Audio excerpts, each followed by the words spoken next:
कारण भ्रष्टाचार का आम जन पर किस प्रकार से असर पड़ रहा है, सब चीज़ें हमारे पार्टी की लेकर चर्चा करना कर रहा हूँ। लेकिन मैं मूलतः चर्चा करना चाहूँगा भिंड शहर पे और भिंड की 5 विधानसभाओं पर। आज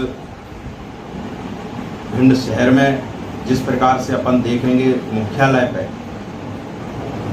गलियों में निकल जाओ, रोडें खुदी हुई पड़ी हुई हैं, पानी की मुख्यालय स्तर पर कोई व्यवस्था नहीं है। कितनी भीषण गर्मी पड़ रही है, और इतनी गर्मी के बाद भी नगर पालिका की ओर से कहीं भी व्यापक स्तर पर प्याऊ लगाए जाने चाहिए थे, लेकिन वो नहीं लगाए गए। करोड़ों का भुगतान सर्दियों में अलाव जलाव के नाम पर हो गया, और लगातार हम इस चीज़ का विरोध करते रहे। लेकिन भिंड जिले की नगर पालिका सबसे बड़ी नगर पालिका है, लेकिन नगर पालिका के साथ साथ भी भ्रष्टाचार के मामले में नरक पालिका हो गई है। इतने भ्रष्टाचार मध्य प्रदेश की किसी नगर पालिका में नहीं हुए जितने भिंड में, और लगातार हमारे साथी उनकी भ्रष्टाचार की पोल खोलने का काम कर रहे हैं। कई पत्रकार के साथी उस भ्रष्टाचार की पोल खोलने का काम कर रहे हैं, लेकिन कार्रवाई के नाम पर शून्य स्थितियाँ हैं। चारों तरफ देख लो, हर विभाग में चराई मची हुई है। बगैर पैसे दिए कोई काम नहीं होता।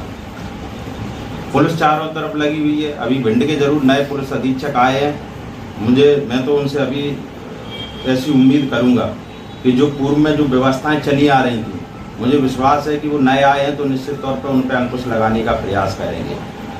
लेकिन अभी अंकुश लगा नहीं है। चारों तरफ चलो भाई, कहाँ सब किससे छुपा है भिंड शहर में? हर थाने के 2 किलोमीटर दूरी पर उनके वसूली वाले एजेंट लगे हुए हैं। शहर के बीचों बीच ट्रैफिक पुलिस की क्या स्थिति है? हॉस्पिटल के बाहर जो व्यक्ति अपने बच्चों को दिखाने जा रहा है, अपनी दवाइयों के लिए जा रहा है, और उसके लिए तुम यहाँ शहर में जहाँ 20 किलोमीटर 30 किलोमीटर की स्पीड से गाड़ियाँ चलती हैं, वहाँ तुम वसूली के नाम पर, कागजों के नाम पर, कहीं हेलमेट के नाम पर अवैध वसूली का अड्डा बना दिया आपने। ये तमाम ढेर सारे मुद्दे भिंड शहर के हैं। और लगातार जिले में खनन किस प्रकार से हो रहा है, और प्रदेश की यदि अपन बात करेंगे तो मैं तो ये कहता हूँ कि भारतीय जनता पार्टी माफियाओं की जननी है। जब से मध्य प्रदेश में भारतीय जनता पार्टी की सरकार आई है, आप बताओ, शिक्षा माफिया, खाद माफिया, कहीं ऐसा कोई विभाग नहीं है जिस विभाग में इन्होंने माफिया पैदा नहीं कर दी हो।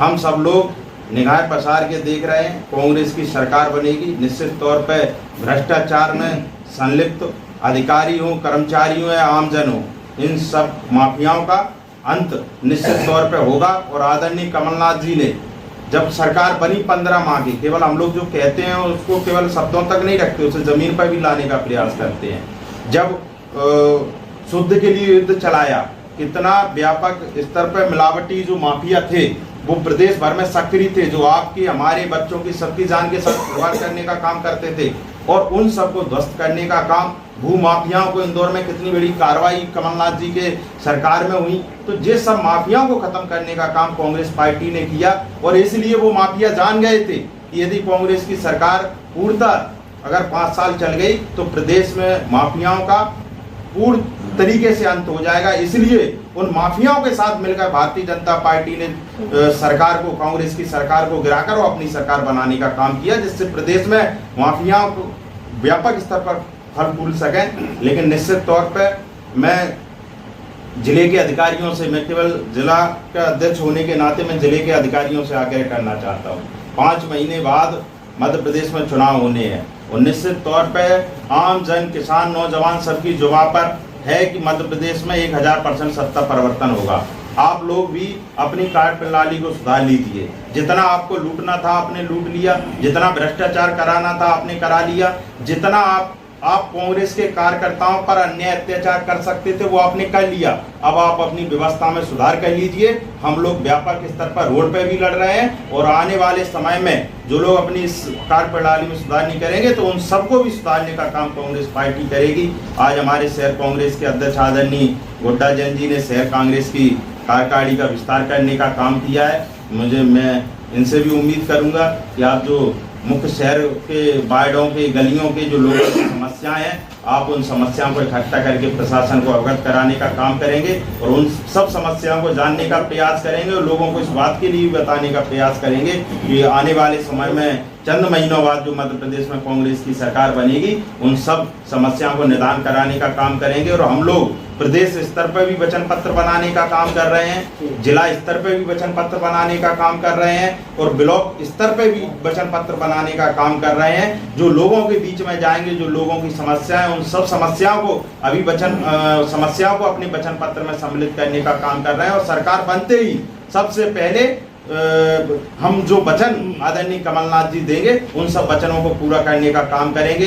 अभी हाल में ही जब कर्नाटक में सरकार बनी, हमारे नेता, हम सबके कांग्रेस पार्टी के शीर्ष नेता आदरणीय राहुल गांधी जी ने कहा कि कर्नाटक की सरकार का गठन होते ही पहले ही बैठक में जो कांग्रेस पार्टी ने वचन दिए उनको पूरा करने का हम लोग काम करेंगे। और वही स्थिति मध्य प्रदेश में होगी, जो किसानों के साथ, नौजवानों के साथ, आमजन के साथ, महिलाओं के साथ, प्रदेश भर के लोगों के साथ जो कांग्रेस पार्टी जो वचन देने का काम करेगी, निश्चित तौर पर जल्द ही उन सबको आदरणीय कमलनाथ जी के नेतृत्व में पूरा करने का काम किया जाएगा। बहुत बहुत धन्यवाद।